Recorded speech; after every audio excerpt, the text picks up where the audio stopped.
So, week 11 of the NFL is in the books, and let me tell you, we learned a lot about a lot of teams this weekend. We had a few teams making statement victories. The Bills knocking down the Chiefs. The Eagles telling the Commanders to, you know what, sit back down, little brother. You're still not the big dog here.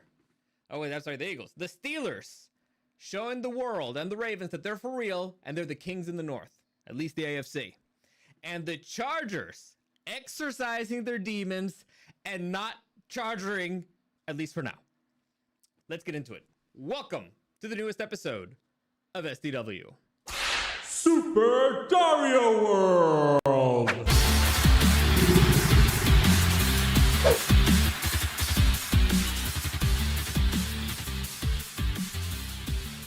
Eric, can you believe it? Could you believe it as it was happening? It was so glorious. It was so beautiful. They didn't fuck it up. They didn't. I felt really strange watching that game Why? because it felt like I had seen that game before, but Oh, all of a sudden different. it had a different ending. Oh, yes, it did. And we'll It get was like into it was that. like, oh my god, we're winning so much and it's great. Yeah, and it's like, oh wait, they're coming back. Oh no, a fumble. Oh no, Listen, they've tied it. we'll get into that game because you know it's the Sunday night game, so we'll keep it in order. But we do have a lot to say about it, and I do have a message to Bengals fans, and I'm not gonna gloat or anything. I feel honestly terrible for your franchise. When I look at you, I see myself in the mirror. I have a lot of sympathy for you guys, but I'll get into that when we talk about that particular game. Chuck Dominguez, what's up? Thank you for joining us. Let's begin with Thursday night football here. Let me just switch this up a little bit. Here we go. Week 11 of the 2024 NFL season. But before I get into that, let me just give you a quick reminder that any comments, questions, or suggestions, you can find me at DarioCW and at Super Dario World. Also, never go to Massey Toyota Pacific Beach unless you want to get robbed blind. And also, fuck the Toyota BC4X. Anyway, let's continue. Almost forgot doing that the last couple times. What? You just went, fuck your mic. Bam. Well, I'm upset. Anyway, let's continue. Thursday night football, we had the Eagles beating down on the Washington Commanders 18-26.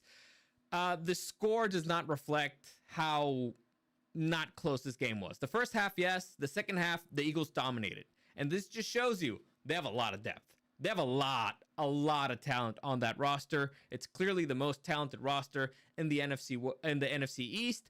They're probably going to end up being the number 2 seed. I think that they're going to be the number 2 seed in the NFC, and that's a tough team to beat because of this man, Saquon Barkley, who had 26 runs for 146 yards, 2 TDs, plus 2 receptions for 52 yards.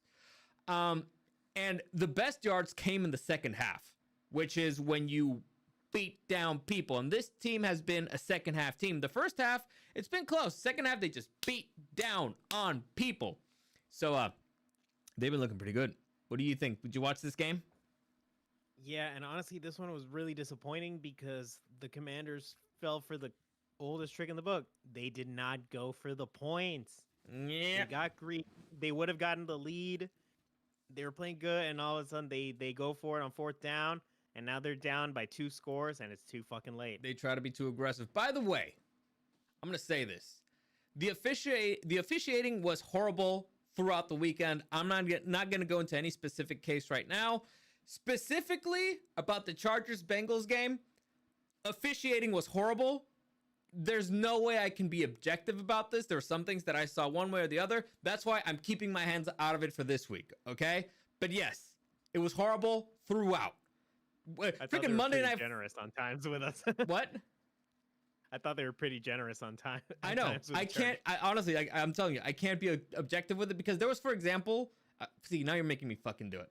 So there was a thing that Bengals fans are complaining that was a pass interference, and I'm looking at him like, Higgins pushed Fulton, and so it was offensive pass interference first. But it's dicey. That's why I said I can't be objective here. But anyway, let's get on here. The Commanders, Jaden Daniels, not looking too great in the last few weeks. 22 out of 32, 191 yards, 1 TD, 7 rushes for 18 yards. Got sacked 3 times, 1 INT. it's, let's just say the rookie MVP conversation, or no, the rookie of the year conversation, it's getting a little grayer, especially because of one Mr. Bo Nix, the way that he's starting to play. Drake May starting to play better in a very crappy organization. So Jayden Daniels, really hot start, coming back down to earth a little bit. I don't know what you think. I'd probably still give the MVP to Daniels so far, but I think he's finally starting to learn what, mid-season NFL is, where teams are actually starting to be like, okay, if we don't win, we're actually pretty much out. Well, they start figuring you out also. I mean, defensive are starting coordinators to get desperate. and defensive coordinators start figuring you out. So really hot start, really fun to watch. Honestly, way better than I expected. I expected this team to be at the bottom, not just of their division, but of the entire conference. And so far, so good. Let me see. Chuck Dominguez, the Chargers were about to choke, and they just took notes from Mia Khalifa and didn't choke. We believe. Yeah, all right. So let me see. There was the one key thing here for this particular game. The rookie cornerback, Kenyon Mitchell, completely shut down McLaurin, right? McLaurin, one of the best wide receivers in the league, not a single catch. So the secondary for the Eagles was a major problem last season. Seems like they figured it out, and they got a superstar back there. So good for them, honestly. Let's continue at the first of the... What's up? Also, Chuck Dominguez, Bo Nix for Rookie of the Year. If you guys beat the Chiefs, I support you. Yeah, fair enough. You remember when this clown was like, man, my team sucks and all that stuff. I hate these guys. Bo Nix, what was it? Bone reception, or what was it? What was the term? It was like, Bo Picks. That was his nickname at the beginning of the season. And I'm the one who was like, dude, calm down. You got potential. You got a good head coach. It's the beginning of the year. And look at him now. Look at him now, claiming that his stupid quarterback is going to be the Rookie of the Year. Me saying that it's like he's in the conversation now. Before I'd already crowned Jayden Daniels. Now I'm like, dude, there's other guys in the conversation who are playing pretty good football. But my standard is you beat the Chiefs, you get Rookie of the Year. That's it. That's all you have to do. That's all. I mean, it's not an easy thing to do. But that's why it'll get it to you for sure. Automatic. So God damn it. I was like, so if Bryce Young beats him next, but he's not a rookie anymore. It doesn't count. Doesn't count. Anyway, let's continue. The Sunday morning game. I know for a lot of people it's a 1 p.m. game, but for us over here, it's the 10 a.m. game. The Packers coming back from a bye to barely squeak out a victory from the Bears, which was hilarious because it came from a blocked field goal. I've heard the breakdown that this was actually illegal, what the Packers did here. I'm not exactly sure what part, but I don't care because it's funny. Yeah, that's my thing. It's like, it is funny, so I'll accept it. Yeah, I always accept the comedy part. But key thing here in this particular game, honestly, I was like, the Lions curse is real. The Lions curse that after you play them, you lose the next game. But nah, turns out that they were able to break it. I mean, they did have a bye week right in the middle of it. And loophole. Josh Jacobs, 18 runs for 76 yards and 1 TD, 4 receptions for 58 yards. So whoever has him in fantasy football, you're making points, man. You're making points. And whoever goes against him in fantasy football, you're getting shellacked. Right, Eric? Yeah, it wasn't a great week. Yeah, I whooped Eric. I whooped Eric's ass in fantasy football. I finally brought up Herbie, and he finally gave me some points. So yeah. I was happy about that. There you go. Jordan Love, 13 out of 17. Again, when you're running the ball good, you don't have to do much. 261 yards, 1 TD. He did have one terrible INT where you're like, I'm telling you, this guy, some things he reminds me of Aaron Rodgers. Other things he reminds me of Brett Favre. Both good and bad. So it's not a bad mix, but he still needs to clean those picks up.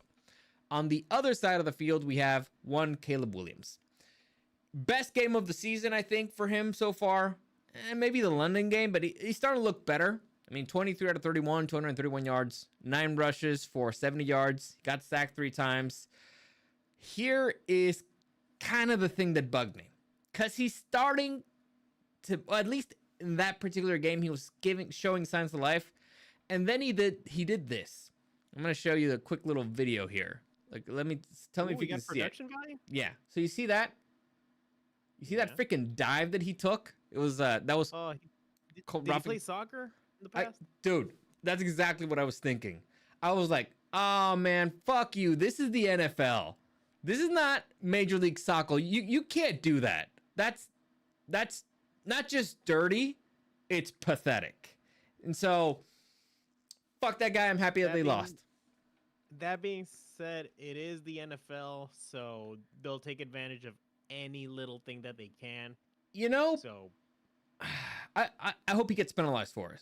And you know what? I'm happy that they lost because of it. So let's see. LG boy, crazy game by my Chargers. Yes, and we'll break it down. David Martinez, Dario, 2 games behind the Chiefs. Yes, they're going down. Eric actually has a bold prediction. You want to say it? You want to make your statement? You want to make your statement right now? You want to make your statement right now? Well, I think it kind of goes with the statement I made at the beginning, which is they're going to have at least 15 wins. At this point, we can't lose in order for that to become true. But there's only 17 games in the season, but all right. I don't care.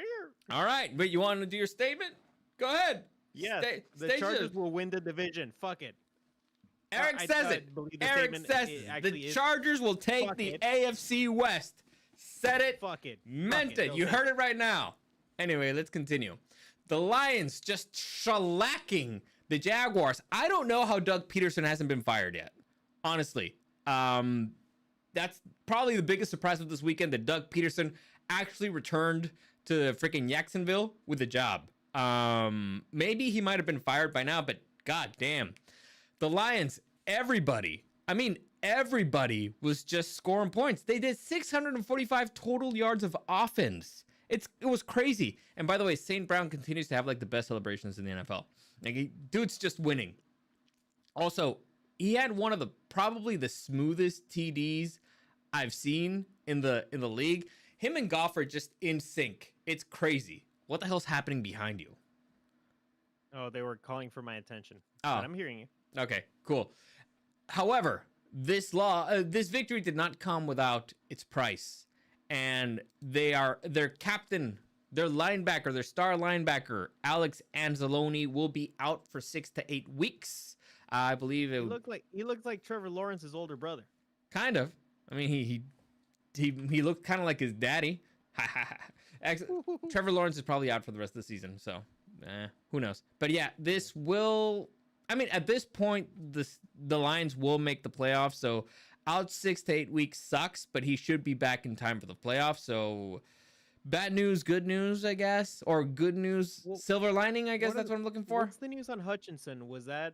I think he's out. I think he's out for the season. Yeah. Mac Jones sucked. 17 out of 29, 138 yards. Man, he did nothing. Honestly, I expected nothing from Mac Jones, and that nothing is exactly what he delivered. And again, Doug Peterson not fired. That's the biggest news of the game. And Chuck Dominguez, Lions Super Bowl champs. Watch. Right now, looks like nobody can stop them. They've scored 52 points twice this month. It's crazy. All right, that's maybe the best defense in the NFL can stop them. Hell's freaking yeah. Anyway, let's continue. Vikings beating the Tennessee Titans in Tennessee 23-13. We had, a bounce back game for Sam Darnold. Last week, stinker. This week, 20-32, 246 yards, 2 TDs. However, and he had a rushing TD, no INTs. So, bit of a bounce back. However, not as hot as they were in the beginning of the season. However, the defense looking pretty good. The Titans only had 33 total rushing yards, right? 33. They weren't moving the ball, nothing. Also, they had 1 INT, and they sacked Will Levis 5 times. So that defense is pretty good, or the Titans just suck. Man, either I one. would feel bad for them, but I mean, fuck the Titans this season. Yes, fuck the Titans. They deserve to suffer. For those of you wondering why, it's because they traded DeAndre Hopkins to the Chiefs. That's why. Next, Fuck them. another team that, you know what, fuck those guys. The Raiders. Why? Because they're the fucking Raiders. Fuck those guys. The Miami Dolphins just put the shellacking on them, beating them 19-34 in Miami. This game wasn't even close. And by not even close, I mean the leading rusher for the Raiders was Jacoby Myers, the wide receiver who had one run of 20 yards. That was their leading rusher. So the Miami D looking pretty good. The Miami offense, Tua, 28 for 36, 288 yards, 3 TDs, and Akane, Achan, whatever, however you say his name, 17 runs for 73 yards, 1 TD. That team is starting to turn their year around. I think they are the most likely to sneak into the playoffs. However, you never know. It is the NFL, and Tua just keeps tackling people with his head, so you never know. It's always a coin toss. However, they're starting to feel themselves, and that's good. That's good. Also, based on the bubble thing, I think the Colts are the most likely. We'll see. And however, one bright spot for the Raiders, their tight end, he good. Brock Bowers, 13 receptions for 126 yards and 1 TD. That's a rookie, all right? And like their only weapon. So everybody's trying to cover him. Dude's still scoring points. So again, if you have him on your fantasy team, you're looking pretty good. If you're going up against them, yeah, you're kind of hurting a little bit. Huh? I'm giving everybody their best fucking games this season. Yeah, definitely. And actually, I haven't seen the final score yet, but I think, actually, you know what? I don't know, because Joe Mixon had a game, and that might have saved whoever's on first place in our league. But I might have squeaked in. If the first place player lost, then I'm squeaking into first place, but I'm not sure because I think Joe Mixon had a game. Next, we have the Rams kind of barely surviving the Patriots. The Patriots are starting to look better, at least play tougher. And again, a lot has to do with Drake May. 30 out of 40, 282 yards, 2 TDs. For a terrible team, that's not bad. Honestly, like he's moving the ball. So on the other, what would you say is the main issue with the Patriots, though? Do you think it's the coach? Like, what's going on? They got no weapons? Yes. The weapons have to do. I don't feel like the rushing as much. It's an attitude issue. They don't feel as buttoned up as other years before. I don't know. Also, I don't really pay much attention to their games. It's never the game that I'm watching. I always have it kind of like to the side. So it's never on my main screen because it's the Patriots. That's my issue with them. I don't really care to watch their games, so I don't know what they're doing wrong. Exactly. You know, they're going to be on primetime eventually. I'll pay closer attention there. Actually, no, I did see them on primetime against the Jets, and they got shellacked. So if they ever play the Steelers, they'll be on primetime. Damn. And on the other side of the field, Cooper Kupp and Puka Nacua, they good. Combined for over 229 yards, 3 TDs. I think the Rams needed them, kind of. And the Rams are no longer in the bottom of the NFC West. They're now in third place, I believe, if I'm not mistaken. So, again, they have a chance of making it to the playoffs. A team that looked like they were going to be dead, they're turning their season around. Good for them. Next. Well, let's clarify. The NFC West has one team that's 6-4, which is the Cardinals. And then they have 3 teams that are 5-5. They're right in it. And they're right in it. The Rams are at the top there, so I think they got their tiebreakers there, but they're right in it.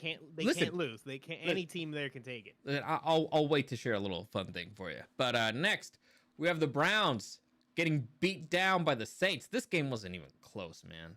And it was all because of one man, Taysom freaking Hill, man. This was the game of his career. He threw 2 passes, One got caught, 18 yards. The other one was an interception, so that's not great. However, he rushed 7 times for 138 yards and 3 touchdowns. He also had 8 receptions for 50 yards. So, holy crap, this guy made points in fantasy football. Again, this was the game of his career. And this is what happens when you get rid of your terrible head coach who just doesn't know how to game plan or use his athletes accordingly. On the other side of the field, the return of Jameis Winston to the Super Bowl. He didn't do terribly. Superdome, whatever. 30 out of 46, 395 yards, 2 TDs, no INTs. Shocking. And however, it wasn't enough. Like, they just could not. First off, they're not running the ball enough. And they just could not stop Taysom Hill. It was his night. Let me see. David Martinez, Dario, what will it take for the Chargers and the Spanos family to do that would make you buy a Los Angeles Chargers jersey? Okay. I'll get into that when we get to the Chargers stuff, okay? Next, we have the Colts surprising the Jets in in New York. Now, this game got a little bit closer. I also have an answer to that question. Okay. This game got a little bit closer towards the end. At first, the Jets were being dominated. Being dominated. We had the return of Anthony Richardson, who didn't look terrible. 20 out of 30. He's over 50% completion rate. Over 50%. 272 yards, 1 TD. He also rushed for 2 TDs. So he's starting to look a little bit better. You know, maybe getting benched taught him a lesson. On the other side of the field, he needed a break. Yeah, he needed a break. On the other side of the field, we have Aaron Rodgers and the Jets offense, which was putrid. 253 total yards. 162 was receiving, 91 was rushing. Their season is done. Chuck Dominguez says Spanos moving back to San Diego. Listen, the Chargers are not coming back to San Diego. Unfortunately, I would love nothing more. But unfortunately, the move to LA has been successful. And by successful, I mean it's a financial success. What does that mean? It means that the franchise doubled in value, right? So they were worth $1 billion. Now they're worth $2 billion.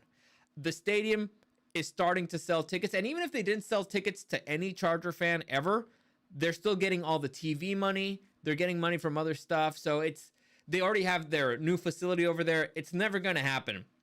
I hate it, but moving to LA for the franchise was a good move financially for them. I hate that they did it. I hate how they did it. To me, the thing that really pissed me off was they just kind of snuck out in the middle of the night. That was pathetic and cowardly. But we'll get into that a little bit more when we're talking about with the Chargers. I think I always said, like, it didn't really. I knew it was gonna happen, and it was always the smart thing to do, but it's kind of the principle of it, you know? To me, it's how they did it. I really hate it because they could have. I'll get into that. A little bit more because we're talking about other teams here. Next, we have the battle for the King of the North. The Steelers beat the Ravens in Pittsburgh, so they had the home field advantage there, and they did it without scoring a single touchdown. Boswell had 6 field goals. Like Steelers football. That's Steelers football right there. I hate Steelers football. Everybody fucking hates Steelers football. Hate Steelers football. Oh, by the way, I have notes about stuff. I just forgot. This game was really bizarre. It was really bizarre because a lot of things happened. First, Justin Tucker missed 2 field goals. The most accurate kicker in NFL history missed 2. He's having a bad season. He's been missing a lot of field goals, but missing 2 against the division rival is bad. Derrick Henry fumbled the ball, right? Lamar was missing guys who were wide open. Freaking Say Flowers had a ball, hit him in the numbers, and dropped it. This game was weird, man. It was also the 2-point conversion at the end was beyond fucking stupid. The play was fucking stupid. And the thing that really bothered me about it is that you have Derrick freaking Henry in your team, and he was not on the field for a 2-point conversion. What the fuck are you thinking? They stopped using him for some reason. I don't know. I mean, he did fumble early on, but Come on, it's Derrick freaking Henry. Why did you stop using him? And why didn't you bring him in? Even just the threat of Derrick Henry will keep the other team honest. What the fuck were you thinking? At least the Seahawks had the common courtesy of having Marshawn on the field. They Yes. didn't give him the ball, but you know. He was there. It was a threat. Let's see, LG boy, I need a Thule jersey. Sandman, you guys think Rodgers retires after the season? No, I think I've heard that part of Devontae's trade was that Aaron Rodgers would be there next season. I think. I don't know. I just heard that. Herb Tucker isn't the most accurate kicker in NFL history anymore. I think the active one is Dicker the kicker. Actually, I think it's Dicker. LG boy, can we please not talk about how the Chargers left? That shit really hurt. Don't want to relive that. Fair enough, but we will talk about it anyway. Stats that matter about this game. Lamar Jackson just can't play against tough teams, man. This dude shrinks and shrivels, and it's sad because he's so freaking good against teams that he should beat. But his stats, 16 out of 33, that's under 50%. Only 207 yards, 1 TD. He had 4 rushes for 46 yards, 2 sacks, 1 INT, and it was a bad INT. So, well, not bad in the sense that it was very unlucky. I don't know. Hit the running back Hill caught the ball, and as he was on the ground, the Steelers player stole it from him. It was very weird. It was very unlucky. What are you looking at? Your face is like it was. I think this might be because Justin Tucker's not having a great year. But I'm looking at the leaderboards for most accurate field goal kickers. The most accurate guy is Eddie Pinheiro from the Carolina Panthers. Okay. At 89.38. I've never heard of this motherfucker. All right, good for him, I guess. Anyway, number 2, Justin Tucker. Number 3, Harrison Butker. Fair enough. Let me see. Things that were weird in this game. Pickens, did you watch it?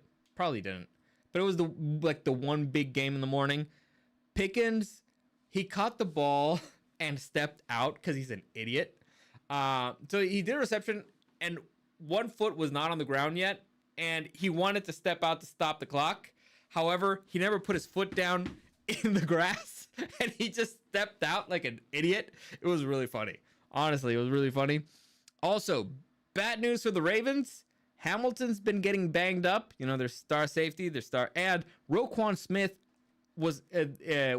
he left the game with a hamstring injury. So they might not have two of their defense is not doing great this season, and they might not have 2 of their best defensive players against the Chargers. So good news for the Bolts, I guess. Let me see. Oh, they got a lot of comments here. Chuck Dominguez, Ravens for Steelers was like watching a soccer game. I saw points being scored by kicking. Yes. What do you think of George Pickens? He rubs some people the wrong way. Listen, I just hate that I have to see him on primetime. That's what I hate. Like, I don't like his attitude. I don't understand how Mike Tomlin tolerates it, but he is their best receiver on that team. So you kind of have to put up with the shit. So there you go. Pickens always doing some random stuff. Yeah, dude seems kind of like a piece of shit. But I mean, that's they just also had a thing with Juju. Like they just kind of get assholes for wide receivers there. Dude, Antonio Brown. You mean what do you mean? He was normal. He's the most normal of the bunch, right? Next, Chuck's gonna like this. The Broncos beating the ever-living hell out of the Falcons, who should win the Super Bowl this season. Otherwise, they prove they're a bunch of fucking morons. However, they did drop one to the Broncos. They still needed to prove that? They still need to prove it. Well, they verify it, okay? It's a verification, Holy crap. This game was hilarious. Now, I don't like it when the Broncos win in general. I don't like it when good things happen to the Broncos, but I love it when bad things happen to the Falcons. It's hilarious. And again, they're the dumbest fucking team in the NFL, and the Carolina Panthers exist, okay? They could not stop the Broncos. You know what would have helped? A first-round draft pick who's a defensive player. Maybe the best defensive player in the entire draft. They could have grabbed somebody. They didn't. You remember that kid that I just mentioned that the Eagles got who shut down one of the best wide receivers in the NFL? Maybe they could have picked up that guy. Who knows? But they're just too fucking stupid, and they think that they could split the baby, and it's not gonna fucking work. All right? On the other hand, that guy Bo Nix, he's looking pretty good, as I said earlier. Right now, he is in the conversation, or should be in the conversation, for Rookie of the Year. 22 out of 33, 307 yards, 4 touchdowns. This is a rookie, and the Falcons are a playoff team, okay? 2 runs, 5 yards. He got sacked once. They're in the playoffs right now. If the season ended today, the Broncos are in the playoffs. I think they're still an easy out, but goddamn. No, I mean the idea of beating a playoff team, the Falcons. Oh, okay. Fair enough. Let me see. Deontay Johnson is probably... It's just technicality. Deontay Johnson is probably hating being with the Ravens.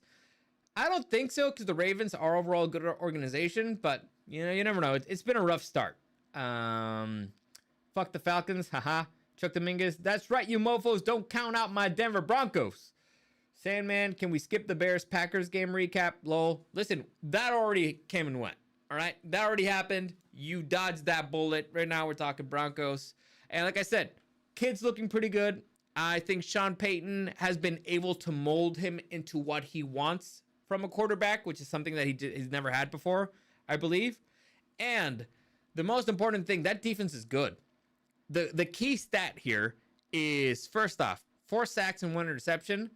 And B. John Robinson, one of the best running backs in the league. If you haven't in fantasy football, you've been shellacking people with this guy. He's been my fantasy football points leader. He only got 12 rushes for 35 yards, 4 passes for 28 yards. That's crazy for one of the top players in the league. This game was such a beatdown that they benched Cousins again. They benched him. Penix went in there, and he did not great, but whatever. You have anything to say, Eric? Cha-cha, fuck the Falcons. Cha-cha, fuck the Falcons. Cha-cha, fuck the Falcons. You're a bunch of morons. Yep, big time. By the way, final score, like I said, 6-38. The head coach, he's a defensive guy. Also, is that a scoregami? What? Looks like a scoregami. I don't know. What do you mean? Oh, the score that's never happened before? Yeah. I don't know. Might be. Anyway, next, we got the 49ers losing to the freaking Seattle Seahawks on a heartbreaker, to be honest. I forgot to write down the score here, but it was close. I think it was by like 2 points or something. I don't know what the hell is wrong with the 49ers, but they've lost against every single division rival this year. They've lost against the Cardinals. They lost against the Seahawks. They lost against the Rams. And even though they don't have a losing record, they're in the bottom of their division. However, it's extremely close. They might still be able to turn it around, but holy crap, I'd be concerned. And of course, I have a theory of why this is happening. During the offseason, 20-17. 20-17, there you go. During the offseason, actually, you know what? I'll go through this slide first because I have the stats for this game. This game was crazy close. Oh, I do have it. 2017. Total yards. Next gen stats over here. Total yards. Seahawks 2089. San Francisco 2077. Passing yards 195 Seahawks, 146 49ers. So they beat them in the passing yards. Rushing yards 49ers 131. Seahawks 94. Yards per play 4.9. So it was even split. There you go. First downs, San Francisco 21, Seahawks 19. Third down efficiency is also similar. Sacks allowed. Actually, the Seahawks allowed more sacks. Time of possession, 49ers dominated time of possession. Both had 2 interceptions. They had less sacks. Total plays, Seahawks had 59, 49ers had 57. So, very close game, right? However, for some fucking reason, at the end of the game, they just could not stop Geno Smith and the Seahawks. And you're like, this is supposed to be a great defense. Granted, Nick Bosa was on the sideline, but still, what the hell happened? what the hell happened to this franchise? They were in the Super Bowl last season. Now they're at the bottom of their division. Here's my theory. And the hangover hitting late? No. During the offseason, the San Francisco 49ers hired a man named Brandon Staley as the assistant head coach. Now, for those of you who don't know, Brandon Staley is the defensive mastermind who was hired by the Chargers to be their head coach, who led them to have the worst defense in the fucking league. And holy shit, lo and behold, he gets hired by the 49ers and they start sucking ass on defense. Coincidence? Probably, maybe, who knows? But goddamn, I'm blaming him. He's ruining another fucking franchise. God damn it. Anyway. I forgot they took him. Oh, yeah. Yeah. You know what? 49ers, you get what you fucking deserve. How much, what more evidence did you need that this man sucked? I don't know. But yeah, terrible. Terrible. On the other hand, Christian McCaffrey, he's starting to look better. 19 runs for 79 yards, which is not great, but, you know, starting to look better. Coming back from an injury. 4 receptions, 27 yards. Still, not that final drive, Geno went Superman. He just put on the cape and willed himself to victory, and they just couldn't stop him, which is, again, crazy. Crazy how they couldn't stop him. It's interesting. They're at the bottom of their division, but they are tied with the other two teams. However, they do have the highest percentage in terms of playoff probability. Well, listen. It's interesting. Kittle was injured. Bosa's injured. I think they might be getting Greenlaw back. So I still think that out of that division, they have the most talented roster. They just suck balls. I don't know why they're losing. They should have won most of their games. Who knows? But let me see. LG boy, Chiefs lost yesterday and the Chargers won yesterday. Yesterday was a good day. It was, brother. Sandman, who's the strongest team in California? There's only one answer. The fucking Bolts, baby. Hells yeah. Anyway, now speaking of the Chiefs got dominated by the Buffalo Bills 21-39 in a decisive victory. Decisive, wasn't close. The game was close, sure. But it was only close because Sean McDermott is a fucking moron. Also, because the Buffalo Bills organization is a bunch of fucking morons. Remember, you know what the first TD was against this team? The first TD in the game was by one Xavier Worthy, which the Chargers drafted this year as their #1 draft pick this year, because they got him because the Bills decided to trade their draft pick with them. So there you fucking go. By the way, first off, I was concerned with this game, and I was like, man, how lucky are the fucking Chiefs? Because the Bills went into this game without their 3 of their top weapons. No Kincaid, no Coleman, and somebody else was out. I can't remember right now, but 3 of their top offensive weapons weren't there. So I was like, of course, because the Chiefs are just that lucky. Of course. Well, I think you're actually wrong on that because they did come with their top 3. It was Josh Allen, and Josh Allen. All right, fair enough. But the point is, without their best receivers, Josh Allen can't catch balls from Josh Allen. You haven't been proven otherwise. Anyway, so yeah. I was concerned. However, the defense played really good. How good? Look at this.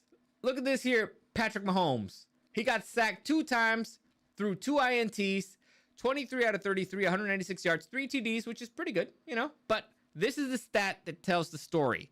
0 rushing yards. 0. They got my man rolling on the ground like Sonic the Hedgehog. Exactly. They managed to keep him contained and limit the damage he did. Well, actually, yeah, neutralize the damage he did with his feet. So the defense was looking pretty good. They still made some dumbass decisions. I don't understand. They had the ball in field goal range and they went for it on 4th down and they ended up handing the ball over to the Chiefs. That was like, why don't you just take the fucking points? Another move that really bugged me, there was the INT that Josh Allen threw was really bad. That's probably the worst throw I've ever seen him throw. It was on 4th down, ended up being an interception. I was like, dude, that wasn't even like the interception that's basically a punt. You know, when you just throw it deep and like it doesn't really matter. It was just a horrible throw, horrible everything. I don't know what happened there. Fortunately, again, they turned it around. Josh Allen, 27 out of 40, 262 yards, plus 55 yards on the ground. He had 2 TDs, one with his feet, one with his arm, 1 interception. Here's the most important thing. They dominated time of possession. Bills, 71 total plays, 34 minutes and 3 seconds. Chiefs, 52 total plays. So they had more plays. They had control of the ball. They had the ball at the end of the game. They closed it out. It was solid. All right. It wasn't a little victory. It was a solid 2-score victory to comfortably put the fucking Chiefs in their fucking place. Right? Even though, and it should have been a bigger victory again if they hadn't been the biggest morons in the world, making 2 really bad decisions. So 2 things. One, you always have to assume teams are going to make really stupid decisions against the Chiefs. So I can't entirely put them against against the Bills. It's natural. Everybody plays stupid against the Chiefs. I don't know why. It's their superpower. But second, now they have to do it when it counts. Yes. Because we've seen this before from the Bills. Yes. And specifically, there is one bad news for the Bills. I believe the left tackle went down. Their left tackle went down. So hopefully he gets better. But the point is, the God bleeds, right? And sometimes, again, they're the fucking luckiest team in the league because they have the Carolina Panthers next week. If they would have had, let's say, the Broncos, the Steelers, the Texans, the Chargers, they could have lost back-to-back. You're saying they lose against the Panthers? Is that your pick?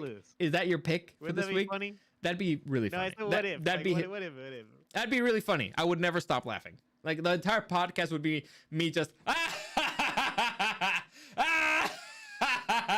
You know what?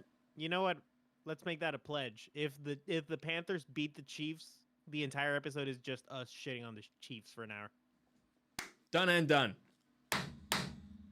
There you go. Let me see. I feel Chuck Dominguez. I feel so great that the Chiefs lost. Yes. David Martinez. Chiefs are frauds. I agree. I've been saying it the entire season. Eric sent me a very infuriating video of by how many inches with the Chiefs would have had a losing season, and it's like a foot. So it's 1 foot has been the difference between the Chiefs being 5-5 or them being 9-1. I think it's 5-4. Yeah. Yeah, it's crazy. Sandman, if the game would have been played in Kansas City, do Bills still win this game? Yes, I believe so. And the thing is, they looked dominant. They looked like they were in control defensively. So the issue really hasn't been Josh Allen and the Bills offense. It's always been the defense. And this time they were in control. Again, I showed you this. First off, look at him. Look at him. He looks stupid. 0 rushing yards. Okay. That's a big freaking deal. Big freaking deal. And that 196 yards only. So I felt like they were in control the entire time. They pulled their head out of their asses at the end, and they managed to comfortably win like they should have, because they are a much better team. The Chiefs let's just say, nobody handles momentum like the Chiefs. Nobody can create momentum like the Chiefs. And nobody gets in their rivals' heads like the Chiefs. Those are their superpowers. There's not even a close second in those 3 categories. But the God bleeds. And once the people see that they bleed, hopefully they lose that advantage. Hopefully. We'll see. It is weird because apparently the lesson that the entire NFL needed to learn was, okay, so the way to beat the Chiefs is by not being complete fucking morons. And wow. They were still morons. Just not complete fucking morons. And also, here, Chuck Dominguez, Von Miller was on Mahomes all day. Yes, Von Miller, who is healthy, I think, for the first time in a while. Von Miller, who used to play with the Broncos, so he's very familiar with Mahomes. I think that's been the biggest difference maker for that defense against the Chiefs. I think so. Anyway. What years did he play with the Broncos? Yeah, when they won the Super Bowl. That's been a while. How long has Mahomes been? Yeah, I think Von Miller went with the Buffalo Bills because he wants to be the first guy to win a Super Bowl with 3 teams. So he's got it with the Rams, he's got it with the Broncos, and now he wants it with the Bills. And so he went with. God, he did that thing with the Rams. Yeah. So he left the Broncos to go with the Rams the year that they won that Super Bowl. There you go. If you're looking for a timeline. Captain joking, I'll bet my house Brock Bowers has a better career than Kelsey with a good QB. You see, that little caveat there, because it requires. Where's your house? Listen, it requires the Raiders drafting a good QB, and that shit's difficult, man. It ain't easy. It ain't easy finding a star QB. Right? Just ask the Bears. Just ask the Chargers. We weren't even going to use Herbie.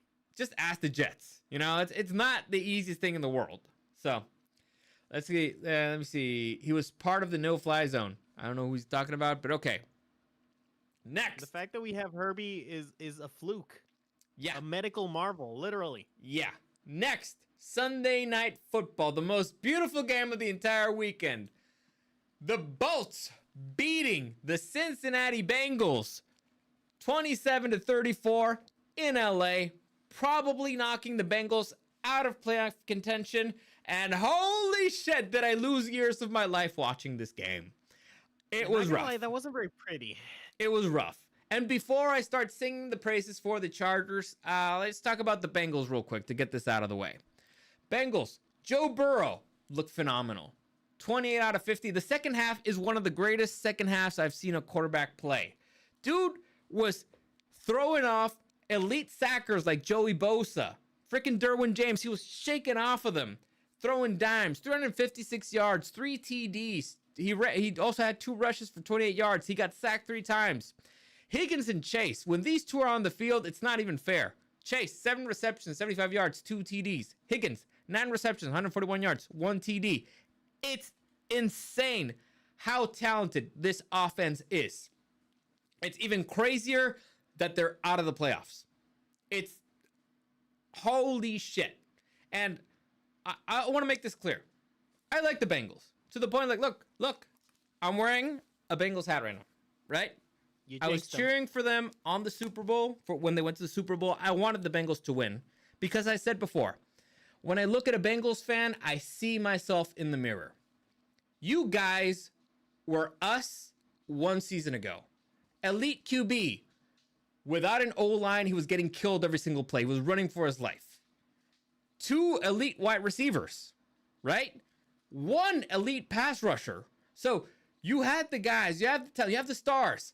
Why is it that you keep losing? You have cheap ownership. Again, it was like looking in the fucking mirror, man.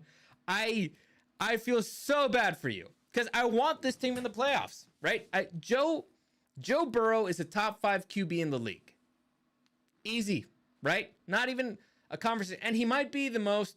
Who are the top 5? Easy. No particular order. Mahomes, Lamar, Allen, Burrow, Herbert. That's it. And I'll categorize them because they're different players, and that's why it's hard to pick. So let's say the most athletic would be Lamar Jackson. The closest to Brady would probably be Joe Burrow, meaning that the least athletic, cerebral, good touch, and got ice in his veins. So Joe Burrow would be kind of in the middle, and in between Burrow and Lamar, you have Patrick Mahomes because he is very athletic and he's got a great touch. And he's also very smart. So I'd say Patrick Mahomes in the middle between those two. On the other side of Joe Burrow, to the extreme, you got Josh Allen. He's the power quarterback, right? He's a freaking bull on the field. You know what? He's a buffalo on the field, okay? Big, strong arm, impossible to tackle. And in between Burrow and Allen, you have Justin Herbert. Not as big and strong as Allen, but he's fast, he's athletic, and he's got a rocket arm. Those two have the best arms in the NFL. So that's how I would categorize them. And those are the extremes. Am I crazy? I think Herbie reminds me kind of like a prime Rodgers almost, with just the sheer power of the arm. Dude, Herbie is a freak of nature, man.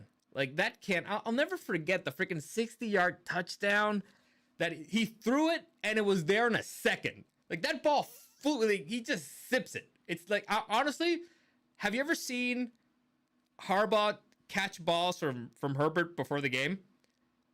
I haven't seen that.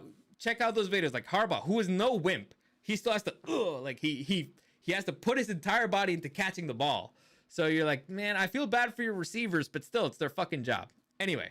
Yeah, like sometimes when I see them get hit with a ball in the chest, I'm like, that must have really hurt. Yeah. Really? So, Bengals fans, the problem is probably your head coach. The guy might be very good offensive scheming, like creating an offense, but you don't have a winning culture there, and he's not the guy, right? They cheaped out on him. They need to change. The change needs to come from the top, right? And to me, that's good. It sucks. He took you to the Super Bowl, but clearly it's not working out, man. Also, you need more depth. Sure, you have T. Higgins and Chase, but if T. Higgins goes down, you're a different offense. You had 20 rushing plays, I think. They all went to Brown. The Chargers had 20 rushing plays and spread out between 5 runners. Okay? I saw this on PFF grades. So the Chargers had 11 defensive players with a score over 70. The Bengals had 3. So you're very top heavy. Well, I guess, yeah. No, I guess bottom heavy would be. I don't know. Point is, you kind of need to develop your players a bit better. And clearly your head coach is not doing it. Also, he's clearly not inspiring your guys. Like, they're playing out of, it's pure talent, right? It's because Joe Burrow is just that good. He's been willing their team to almost losses. But holy shit, this issue is you always start losing. Your team's not ready. You know what? They do not. You know what it reminds me of? What? The Chargers. Phillip Rivers. Kind of in a way. Yeah. Phillip Rivers would will the Chargers to a mediocre season. Yeah. You just had shit coaches. Yeah. So the issue, I think, is from the top. Again, losing a game against the Patriots in the season opener at home is almost unforgivable. And that means that the coach does not have him ready to play. But anyway, enough about the Bengals. Let's enjoy the victory from the Bolts. Holy crap. I lost one thing. Whoops. Well, he does that. Let's go fucking Bolts. We're winning the fucking Super Bowl. We're getting all the wins. We're getting fucking there's 18 games in the season now, right? There's a lot I have to say. Yeah, it's 18 weeks, 17 games. Let me see. Let me do the chat a little bit first, all right? Let's see. He was part of the no-fly. Man, I just hope the Panthers beat the Chiefs. That would be hysterical. That would be hysterical. You know what? We would pop champagne. That'd be so funny. By the way, before I forget, next week there will not be a stream on Monday after Monday Night Football. That is because it'll probably be on Tuesday, because I will actually be in LA for Monday Night Football, the Harbaugh Bowl. So since I will not be here physically, we can't do the show. So we will do it on Tuesday. I'll be cheering for the Bolts. Anyway, let's continue. I'm still upset that the Broncos let him go. Yes, it sucked. Von Miller, he was part of the Broncos' best defense, aka no-fly zone. Okay, gotcha. Now that makes more sense.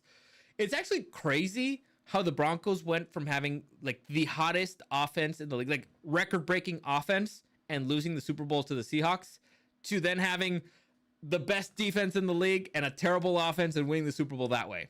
But, you know, it was just funny. Well, you know what they say about defense wins championships. Right?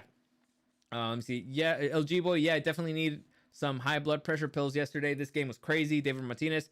Yes, second half was ugly, but Chargers not charging. It is a change in the wins and not of character. So effing pumped. The air is different, guys. This is supposed to be a rebuild year. I agree. I think that was the story. The fact that we overcame our curse. Okay. That was a charging moment. David Martinez, don't forget to answer my previous question. Yes. Igwe, I'm super late. Gus Becerra, so am I still winning? I don't know. We haven't checked those numbers yet. But if you had a good week, probably, because I had a bad one. Anyway, Also, in case anybody wanted to say like, oh well, we only won because the missed field goals by the Bengals. We won by 7, so it wouldn't have mattered. Yes, I agree. So this was the most important win of the year for the Chargers, precisely for the reasons you've already said. This was a game they would have lost before. This was a game that they almost lost. And again, I was scared coming into this game because the Bengals were desperate. They were desperate and they had more time to prepare, and you could see it. So the Chargers dominated the first half. The first half is the scripted part of the game. The Chargers were able to dominate it. The second half is kind of when you play a little bit more loosey-goosey with it. And clearly you could see that the Bengals were locked in. They were desperate, and they were just willing themselves to victory. The defense in the second half was making crazy plays.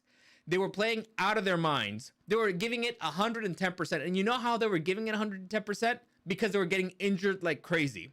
They were literally playing outside of their limits to make crazy. The block for this particular, the one that I have on the screen right now, Quentin Johnson, was insane. Like, that's a high. That dude blocked like 3 of them. I know, and he got injured in the process because he was literally playing outside of the limits of his body because he was that desperate.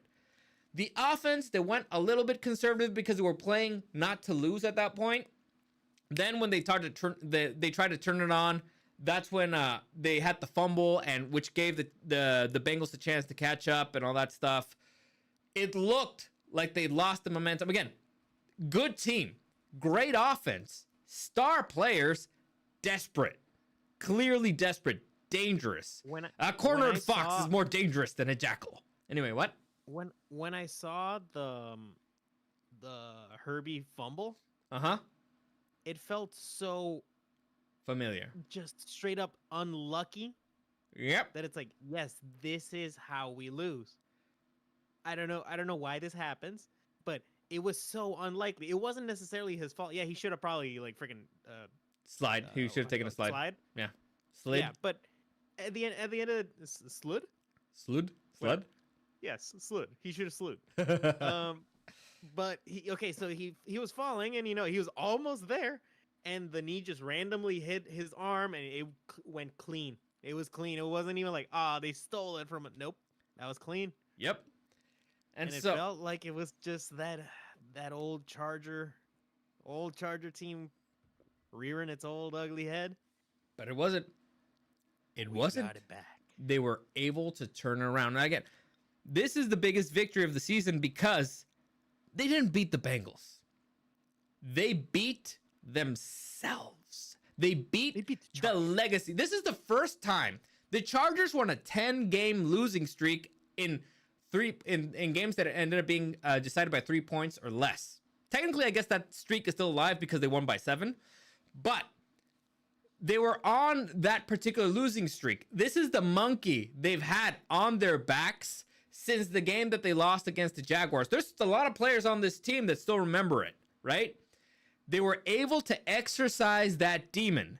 And not only did they win the game, they are winning a fan base. That final touchdown from J.K. Dobbins, when he just punched it in and everybody going wild everywhere, is like, okay, this is different. We did not win by the skin of our teeth. We actually dominated. We were able to dominate at the end. We were able to turn this shit around. They had us for 2 and 90% of, let's say 2 and 7/8 of a quarter. But they were able to turn around at the end. They were able to get stops at the end, right? Defense woke up. Offense woke up at the end. And so what I mean by winning a fan base is because true believers will be true believers. The moment they hired Harbaugh, I was in. And that's because I had been one of the crazy people who for years, and there's recordings of me saying this for years, for 5-6 years, saying just hire Jim freaking Harbaugh. When they got him, I was automatically a true believer because, again, I can't be asking them to do something for years and then they do it. And I'm just like, nah, fuck it, I'm out. No, I was in 100%. But for everybody who was on the sidelines, kind of like happy, and they're like, I want to believe, but I don't want to get my heart broken again. I want to get hurt again. Like, I want to. They gave you a reason to believe. They gave you a reason to stand up and cheer. All of everybody who was kind of maybe they're like, all right, fuck it, let's go. Let's go. It's not the same team, it's not the same culture, it's not the same anything. Let's fucking go. At least that's how I look at it. What do you think? We are Spartacus. Yes. And so to answer your question, David, what would it take me to buy a jersey? Because for those of you who don't know, I very famously said when the Chargers left San Diego, I was like, you know what? If you guys left for money, I'm never going to give you any money again. So I'm not going to buy your merch. I'm not going to go to your games, at least not in LA. And I may or may not watch your games in a way that it won't give you any money. Maybe, possibly, allegedly. And in Minecraft. So, yeah. So, when they hired Harbaugh, again, I can't be, and because it bugged me the way that they left. That's the thing that pissed me off. I understand all the financial reasons, but you leaving in the middle of the night and saying, fuck you, everybody in San Diego, we don't need you, we're going to get LA. I hated that. However, they hired the guy that I wanted, and not only did they hire Jim Harbaugh, they changed their fucking tune. They're making events down in San Diego trying to get the militaries. They went to Camp Pendleton trying to get the people. They're trying to actually make an effort to get the fan base back. And why? Harbaugh is a San Diego guy. He played for the San Diego Chargers. You could tell that he went there and is like, why aren't we going after the San Diego people? When he's in the podium, he doesn't say, I'm not here to explain myself to the fans. He says, hey, we need you on Sunday. Come out. So it's a complete culture shift. And that shift is like, we need you. We want you, right? Not just need you. We want you. Come be a part of it. This is a different organization.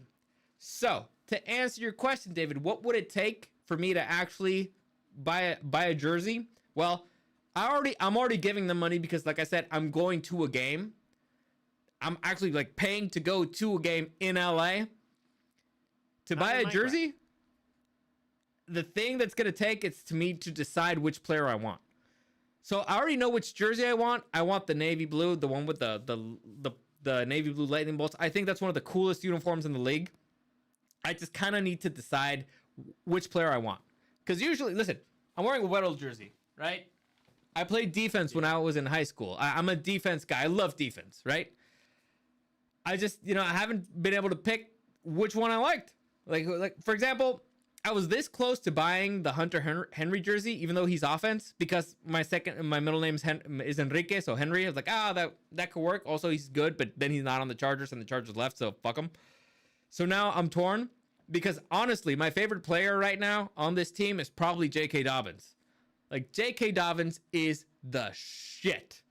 I have him on fantasy football. He's making me points. I saw his introductory press conference. I was laughing my ass off. I was like, this dude's a total weirdo. I love him. I'm glad that he's on his team. He's so positive. He's his positivity, his energy is contagious. Love that guy. He speaks Spanish badly. It's really fun. I love that guy. The issue? He's on a 1-year contract. I don't know if he's going to be here next year. So I'm like, can I commit? It's an expensive fucking jersey. And also, he's an offensive guy. Do I want to commit? I don't know. So I'm torn. What do you think? Yeah, mine is easy. I'll buy it if they go to the AFC Championship. Fair enough. Let me see. And it would be a Herbie shirt, because actually it's more than just, I can't think of anybody, so just the quarterback, You love Herbert. Default. It's not just that. Herbert legitimately saved my fandom for this team. Yes. I was legitimately done with them when Rivers left, because he was the only guy left from the San Diego era. I mean, Bosa's still there. Who fucking cares? So he's not there half the season. Yeah, fuck him. So yeah, when I was like, I remember we started that season. I was like, okay, Anthony Lynn is a coach. I mean, who knows if he's good or not? Whatever. And he's starting Tyrod Taylor. I'm like, okay, let's give this guy a chance. And I see the first game, and I think they win, and it's kind of ugly. And it's okay. maybe it's something here, but I was really just about to give up. Then they try to kill. Chiefs. Then they try to kill Tyrod Taylor. And then there's murder attempt. The best villain origin story in the NFL. Mm-hmm. And then they bring in Herbie, and all of a sudden you got a fucking gunslinger in there, and he's a badass, and he seems like the coolest dude. And I'm like, oh my god, I think I'm still here. It's crazy because Herbert doesn't get a lot of attention and he gets a lot of criticism. But for those of us who actually watch him play, it's very different to watch the highlights. It's very different to watch all that. When you're actually watching the game, you see it. It's special. It's very special. And it's, you can't help but want to root for the guy. The problem was that it was a terrible organization. Now they actually got a grown-up in the room, and it's contagious. I have never been this happy. Scratch that. I've never been happy as a Chargers fan, okay? Never in my life. My very first year, because it was the freaking 2006 season. Oh, LT? All right. Fair enough. Yeah. But yeah. Tom Brady killed my happiness. I know. But yes, it's the first time I've ever actually been happy. First off, they have the best social media in the NFL. They're the freaking S tier of social media. Yeah. So I watch all their content just because their interviews are interesting. I watch the freaking Bud Dupree camping shows. It's freaking hysterical. So I'm excited. As a fan, I'm excited. And here's the best part, probably. This team, we still haven't seen the best form of this team. They're still trying to figure shit out. And the way you can tell that they're still trying to figure shit out is because the way that the third quarter played out, you could tell they were playing it safe, and they still don't want to trust some players too much. They're still not sure what the pecking order is. And the good thing about this game is that they're starting to figure out who's who. Like, for example, the last couple of games, they were starting to split carries between Gus and J.K. Dobbins. The Gus Bus and J.K. Dobbins. I think it's becoming more than clear that the home run hitter is J.K. Dobbins. Gus is a workhorse. Like, dude, he punishes defensive lines. He gets yardage. But J.K. Dobbins, there's a run on the third freaking quarter. They had him dead to rights. Right? And for the second time, a play that should have cost him some yards, he managed to get the fuck out of there, gain some yards. He got the final freaking call. I don't know why in this particular drive they were giving the ball to Haskins twice. Just give it to Dobbins. They punched his way through, got his first touchdown. Then at the end of the game, he willed himself to the freaking end zone. It's clear, at least from my perspective, who the RB1 is. And it should be JK. They should start using him that way more. Again, still split the carries, spread out the talent, spread out the load, use him differently. But in the red zone, this is the guy. Also, it's starting to become way clearer who the wide receiver one is. And that's the guy who was clutch when they needed somebody to be clutch. The guy who caught the two biggest passes of the second half. Our boy, Lan McConkey. It's not just what you do, it's when you do it. They threw it to him when the game was on the line, and he responded. So you're starting to see Herbert trust this kid. He's a freaking rookie. And Herbert threw him the ball when the game needed him the most step up. He did. So it was very unclear. What's the pecking order in the receiving room? I mean, Quentin Johnston's getting touchdowns. Palmer's the veteran there. We still don't know what the fuck DJ Chark is. But when push comes to shove, they're giving the ball to McConkey. McConkey is returning that the faith that they have in him, and it's starting to pay off. So I think, again, they're still figuring out who's who, but it's starting to get clearer. This is not the best version of this team. The O-line, they're starting to have more chemistry. It's exciting as hell to watch. Justin Herbert. You know what they say? What's up? You know what they say? Luck is when opportunity meets talent or preparedness or something. Sure. Yeah. Preparation. Lad McConkey. Preparation. That's the one. Yeah. Lad McConkey. He's starting to be that guy. Herbie was playing like an absolute animal, in the freaking end of the game of those last drive, but he still needed the guys to make the plays. Yep. Will He threw Disley a drop couple the of ball? balls, and people were dropping them earlier on. What can you do? But right when it came to it, at the very end, I think he's figuring out who his guys are. Who his dog is. Again, Justin Herbert, 17 out of 36, 297 yards, 2 TDs, 5 rushes for 65 yards, 2 sacks, 1 fumble. Herbert's playing out of his mind. Again, it was one bad quarter, but holy shit. It's a mental thing. They're getting over the block, and that it was a beautiful thing to see. So, greatest victory of the season so far. And now they got a big test this week, and we'll get into that as we make our picks for this week. But let me see here real quick. Dang, you're going to be there on Monday? I'm jealous. Yes, I will be. Harbaugh Bowl. One of my best friends, he's a fan of the Ravens, and he was like, let's go. So I got tickets, and now it looks like he's not going. So it's like, all right, I'm going with my family. But Eric's like, I'm too cheap to go, so he's not going. So he's not family anymore. He's excommunicated. We just haven't told him yet. It's all good. Yeah. Let's see. The commentators literally use the term chargering. Yes. G-Boy, dang, you're going to be... Oh, okay. Tuli Tulipiloto is my next jersey. He's definitely stepping it up. I have an issue with Tuli. That's my mom's nickname, so I feel weird about... Yeah. I might get her the jersey. That'd be funny. That'd be really funny. Hey, Ma, guess what your Christmas present's going to be? Actually, no. That's really expensive. You want to split it? Yeah. You want to split it between all of us because it's expensive. It's expensive. These are expensive shirts. Also, I don't think she'll care. We can buy it fake. We can buy it. In Minecraft. David Martinez. If this team becomes a franchise team, I'm getting Dicker the kicker jersey, dude. Right. That's not a bad one. That's not a bad one at all. So, Monday Night Football. Texans beat. It's supposed to be a rebuild year. I know, but it's Jim Harbaugh, so man. Beautiful. What do you think? I was screaming for years to hire Jim Harbaugh. It's because the man is insane. He's insane. All right? Only a madman could do this. It's crazy, but he has the it factor. And let's see. Ty Chargers. Thank you, Chargers, for beating bungholes for my Ravens. You're welcome, buddy. Anytime, any place. Let me see. Oh, yeah, so, yeah, Texans beat the Cowboys. The only interesting... Well, there's 2 interesting things. First off, Joe Mixon, 3 TDs, 109 yards, 40 yards per catch. That was pretty good. But the interesting thing for this game, people almost died before the game even started. So a piece of the roof fell down.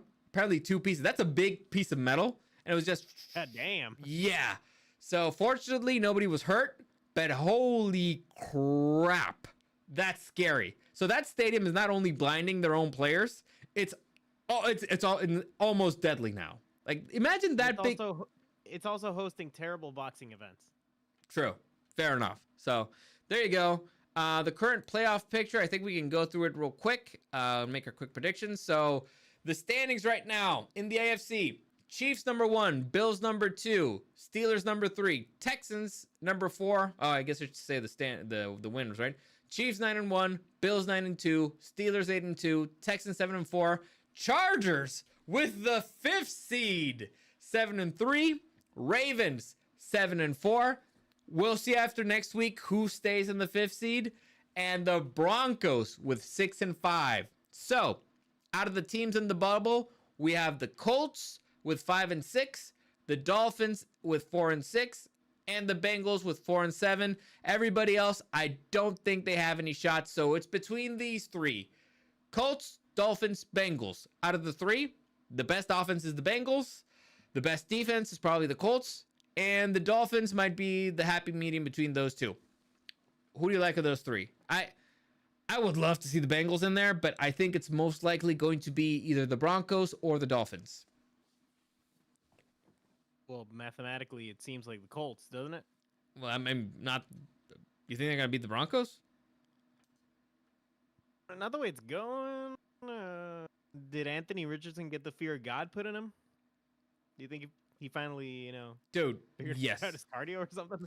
I think he learned a very valuable lesson, at least in PR. He saw his entire career flash before his eyes. Yeah. This dude is lucky that they went up against the Vikings, and who else that embarrassed their offense? And was it the Bills? It might have been. Yeah, that they went up against the Vikings and the Bills, two really tough defenses that made Joe Flacco look really bad. Because if they would have gone against the Panthers and, Joe Flacco lights it up, he would have stayed in that bench. He got lucky. Anthony Richardson's about to be looking like Deshaun Watson during commercials. All right, let's him. It's time to go. Let's go. We're gonna play. Let's go. Let's see. David Martinez says he's got to go. Forget whatever the website has. Don't forget whatever the website has. Plus 20 for our first 2 weeks. There you go. All right, sure. Have a good one. Thanks for joining us. Let me see. Super 77. I'm glad to see Dobbs doing well. You guys got to do something about the fraudulent Chiefs, dude. Eric says that the Chargers will win the AFC West. They have a path. The thing is, let's say the Chargers win out. Let's just say it, for fun's sake.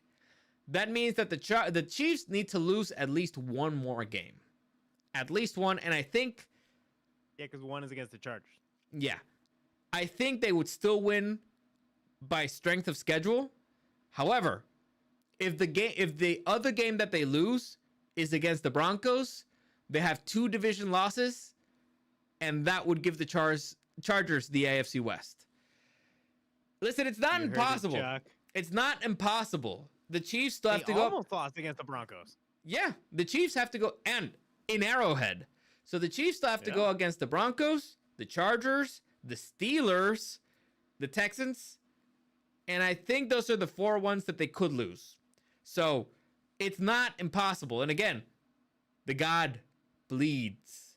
So maybe the Panthers? Who knows? But those are that would be fucking hilarious. Those are the 4 most losable games. I mean, don't count out the Raiders because this is a divisional game too. However, the same thing applies for the Chargers. Don't count out the Broncos. Listen, I said the Chargers have a scary 5-game stretch. Turns out it's 6 because the Broncos actually showing up to play. So it's Bengals, Ravens, Falcons, and not as scary anymore. But it's scary because it's a short week and it's in Atlanta. Chiefs, Tampa Bay Buccaneers, Broncos. That's not a good schedule, guys. But, they can tough it out. They can tough it out. Anyway, so you're saying... Meanwhile, we are in the middle of the gauntlet as the Chargers. Yes. So I think it's either the Broncos or the Dolphins here. You're saying the Colts, right? At the moment, yeah, I need to see a little bit more about the Dolphins. All right, let's take a look at the NFC.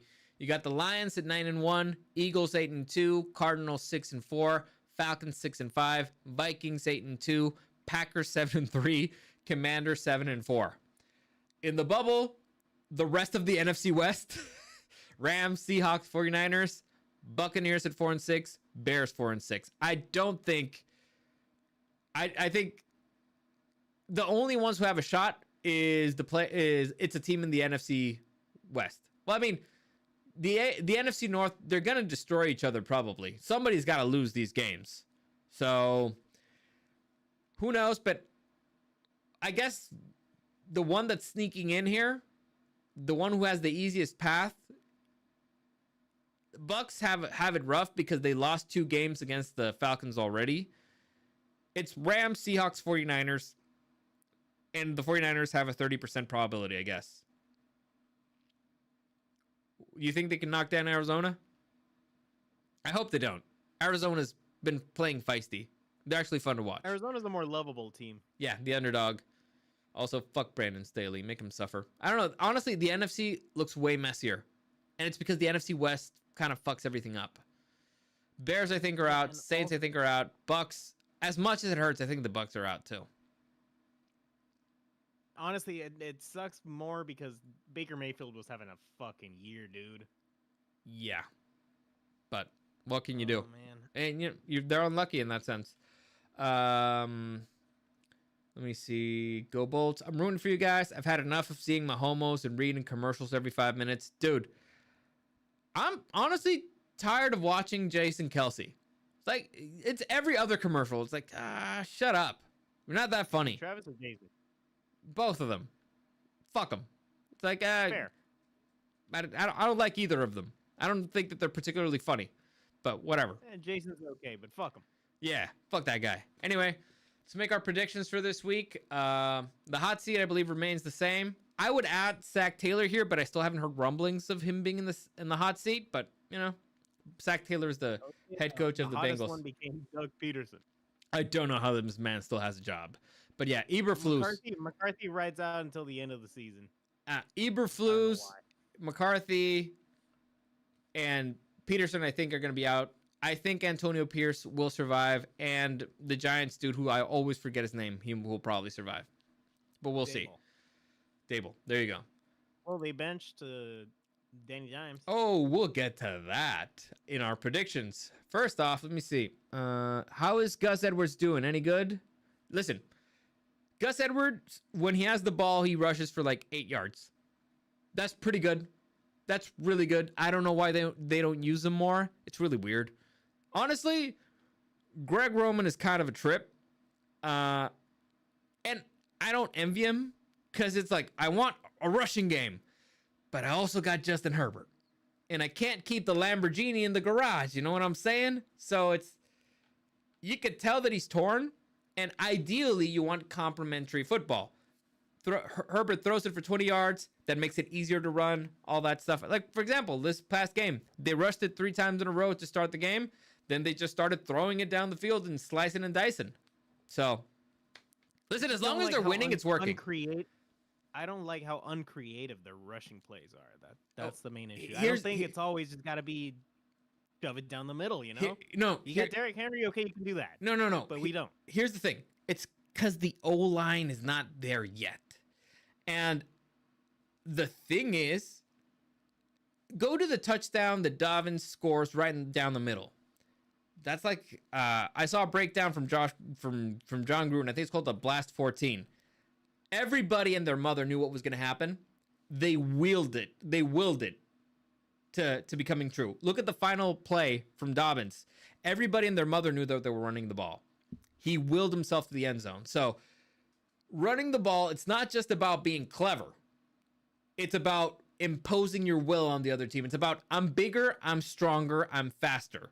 You know exactly what I'm going to do, and I'm still going to run it down your throat. So it's a mentality thing. It's a physicality thing. And so that's what they're trying to do. They're trying to create that identity, and it's working. They do look like a tough team.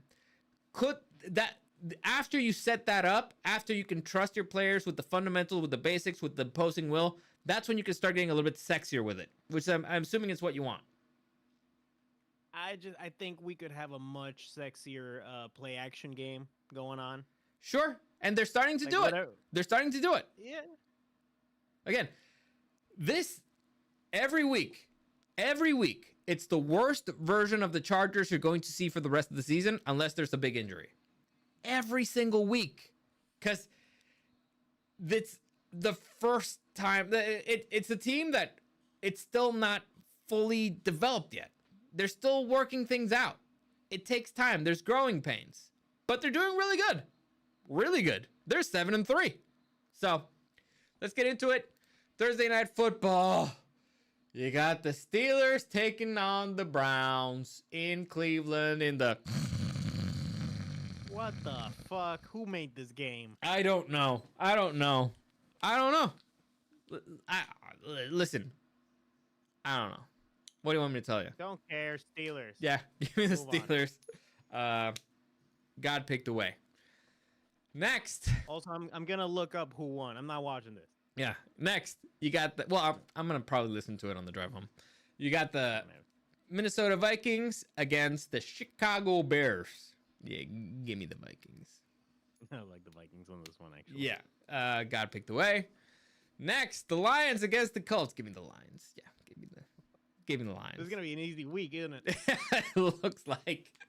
So right. We're not even debating this one.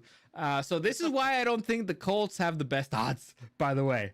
God picked. You never know. God picked home.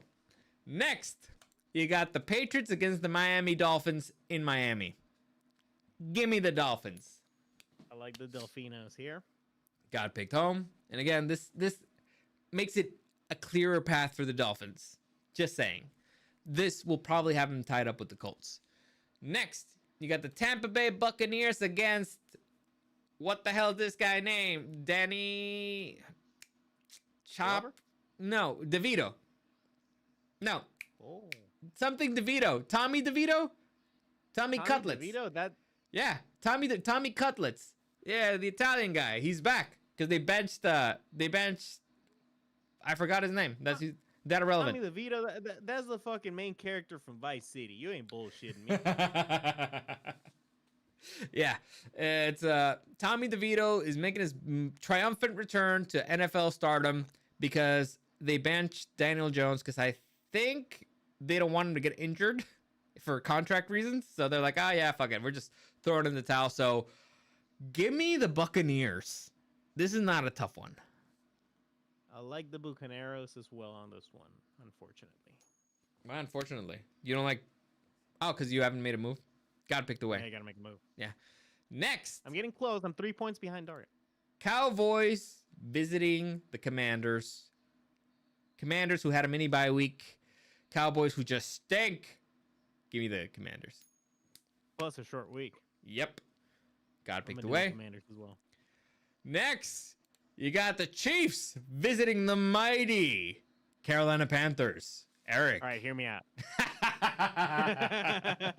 Yeah, I'll take the Chiefs. Yeah, give me the Chiefs. I mean, listen.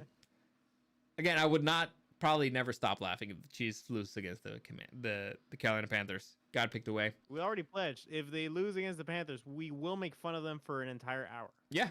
By the way, a Harbaugh Bowl's coming up. How's Mac doing? We're gonna need him Monday. Yes. I don't know. He's supposedly on track, but he didn't play this weekend, so who knows? FT, fuck the Steelers. I agree. Super 77. Daniel Jones is a scrub. I agree. And he might have had his last start ever, probably.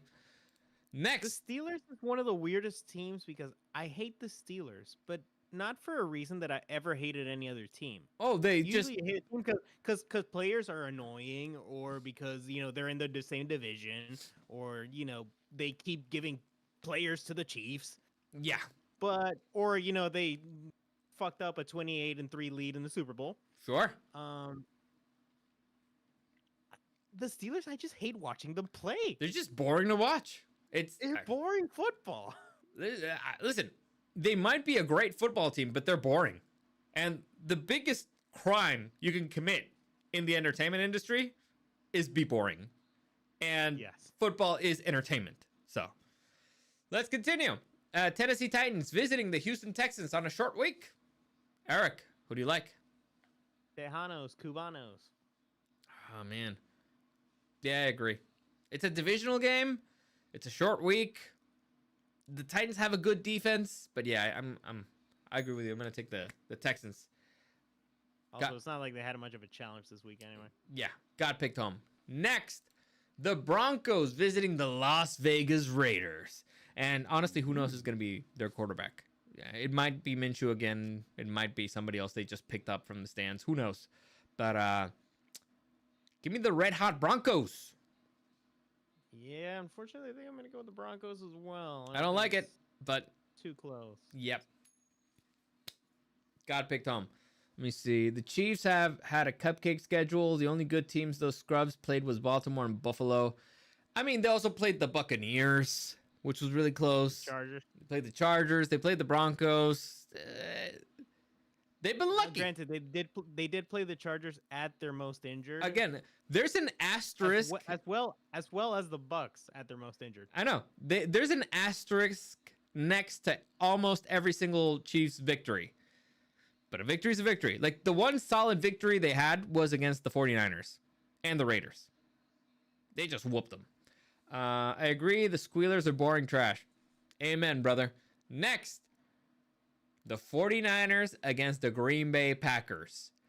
Will the Niners be dead out of it if they don't win this one? All right, so here's my take. And I don't know who goes first, but I can go first if you'd like. I'm going to go with the Packers. Okay. I think the Packers are going to make it to the playoffs. and probably be eliminated in the first round. because I don't think they're gonna make it far with Jordan Love's interceptions. I think he's too sloppy of a player. I don't think he's quite there yet. But during the season, they've been eking out these crazy wins, and the 49ers are just not looking good right now. They're I not. have not been impressed. They're not. And they're playing in Lambeau. I don't know if Bosa's going to be injured and out of it. I don't know if Listen, if Greenlaw's back, give me the 49ers because that's a different team with Greenlaw in the middle. Again, desperate teams, man. And this is a good football team, at least talent-wise. I don't know what the hell's been happening. So... Packers are also in a difficult division, so... I know. But they're desperate. They can't be resting on their laurels either. Nah, give me the 49ers on this one. Okay. Yeah, I made a move. God picked the way. Next, for the NFC West, probably. You got the Seahawks facing the Cardinals. Cardinals coming off a bye.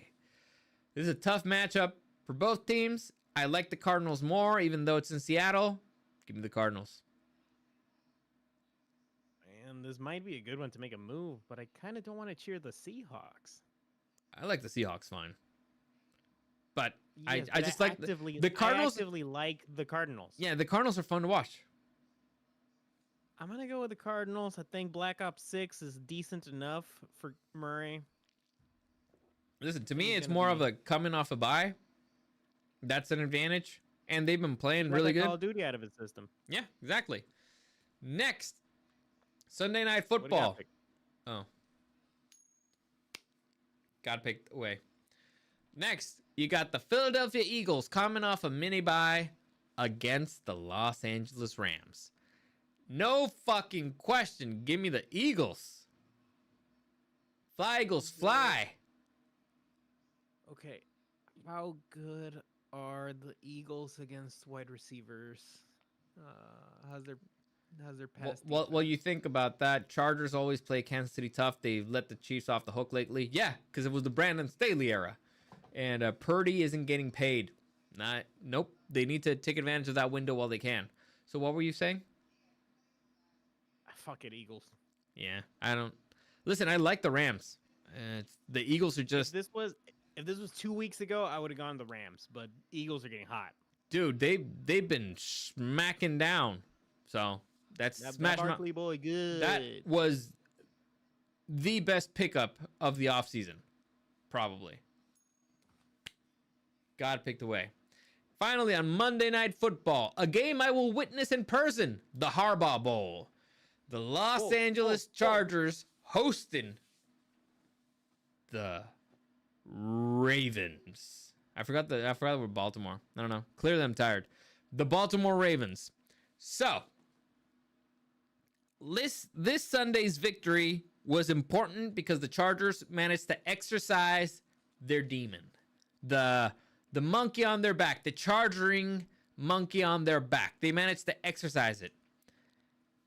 This week is important because Jim Harbaugh needs to exercise the demon of losing against his brother in the Super Bowl. Now, granted, this is not the Super Bowl, but it is a game for playoff implications, something I did not expect.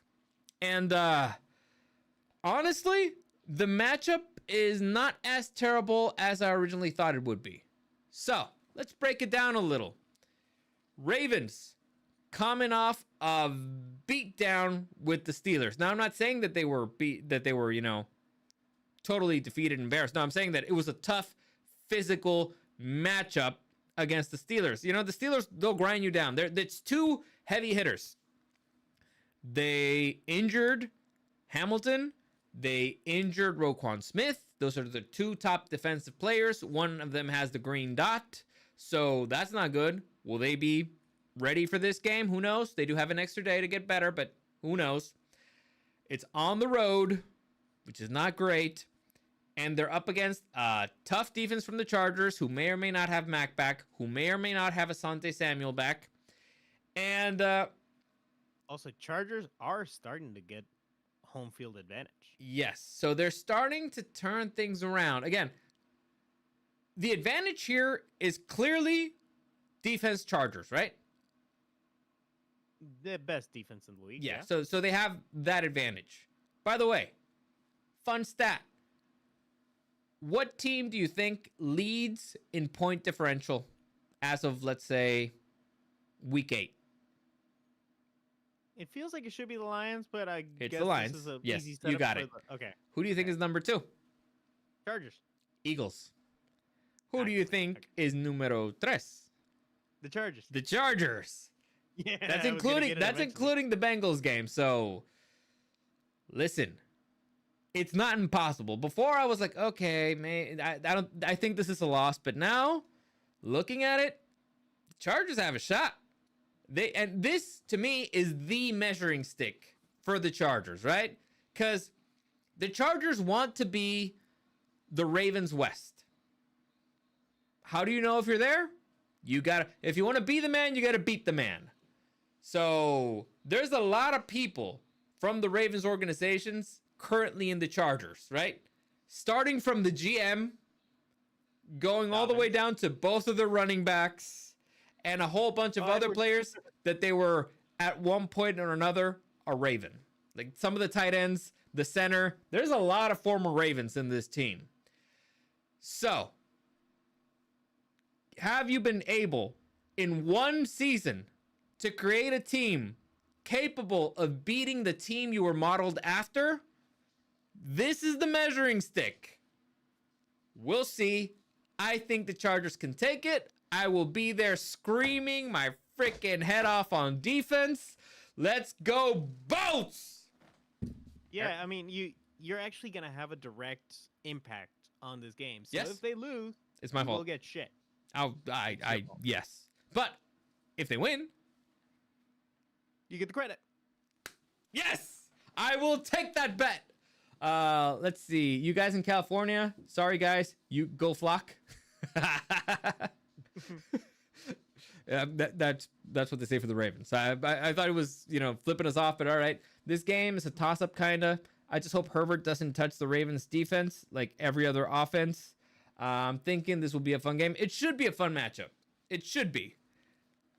Again, the surprise, honestly, one of the surprises this season is the Ravens defense.